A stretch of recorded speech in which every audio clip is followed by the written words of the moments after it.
नमस्कार, माझे नाव संयोगिता विजय दळवी आहे. मी इयत्ता 4थी मध्ये शिकत आहे.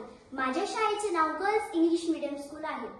आज मी गुरु आणि शिष्य याचे वाचन करत आहे. एकदा एका शिष्याने विनम्रतेने आपल्या गुरुला विचारले, गुरुजी, काही लोक म्हणतात की जीवन एक संघर्ष आहे, तर काही लोक म्हणतात की जीवन हा एक खेळ आहे आणि काही जण उत्सव म्हणतात. त्यांच्यात कोण बरोबर आहे?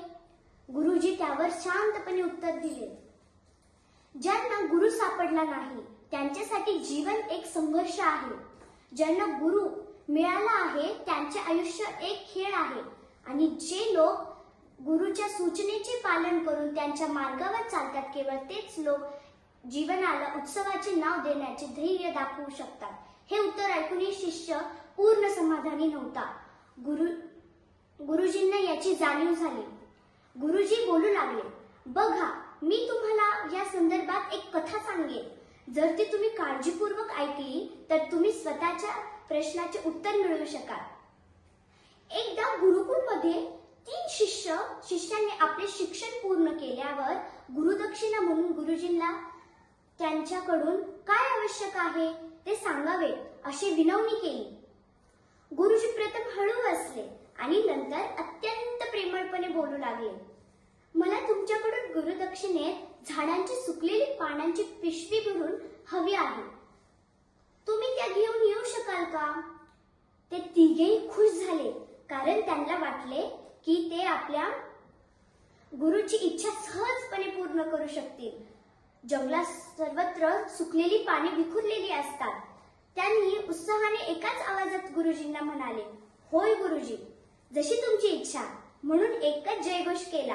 आता हे तिन्ही शिष्य फिरत फिरत फिरत जंगलाच्या जवळच्या जंगलात पोहोचले. पण तेथे काही बुटभर सुकलेली पाने पाहिल्यावर आश्चर्यचकित झाले. त्यांना प्रश्न पडला की जंगलातील सुकलेली पाने कोणी उचलली असतील. त्यावेळी त्यांना शेतकरी दुरून दिसला. तेव्हा त्यांनी त्यांच्याकडे विनंती केली, आम्हाला सुकलेली पानांची एक थैली भरून द्या. त्या शेतकऱ्यांनी त्यांची माफी मागितली. त्यांनी की आपण त्यांना मदत करू शकत नाही, कारण त्यांना आधीच सुकलेली पाने इंधन म्हणून वापरली होती. पुढे ते तिघेही जवळच्या एका गावात काही मदत मिळेल का या आशेने गेले. तेथे पोहोचल्यावर त्यांनी तेथील एका व्यापाऱ्याला पाहिले आणि त्यांना सुकलेली पानांनी एक झोळी देण्याची मोठ्या आशेने प्रार्थना केली. परंतु पुन्हा ते निराश झाले, कारण त्या व्यापाऱ्याने आधीच काही पैसे देऊन सुकलेली पाने विकली होती.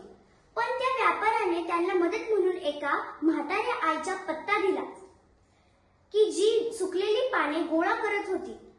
पण नशिबाने सुद्धा त्यांना साथ दिली नाही, कारण ती म्हातारी आई सुकलेली पाने वेगवेगळे करून वेगवेगळ्या प्रकारचे औषध बनवत होती.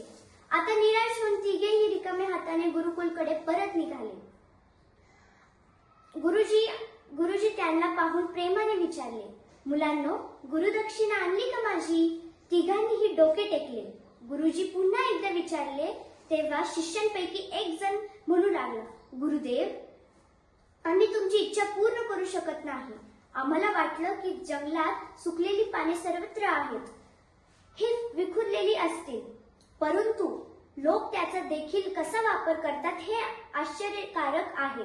मग गुरुजी हसतमुखपणे पूर्वीप्रमाणे म्हणाले, तुम्ही निराश का आहात? आनंदी राहा आणि लक्षात ठेवा, सुकलेली पाने सुद्धा व्यर्थ जात नाहीत. त्यांचे बरेच उपयोग असतात. त्याचीच मला गुरुदक्षिणा द्या. 3 शिष्यांनी गुरुजींना अभिवादन केले आणि आनंदाने आपापल्या घरी गेले. गुरुजींची कथा मनापासून ऐकत असलेला शिष्य अचानक मोठ्या उत्साहाने म्हणाला, गुरुजी, तुम्हाला काय म्हणायचे आहे ते आम्हाला आत्ता ठाऊक झाले.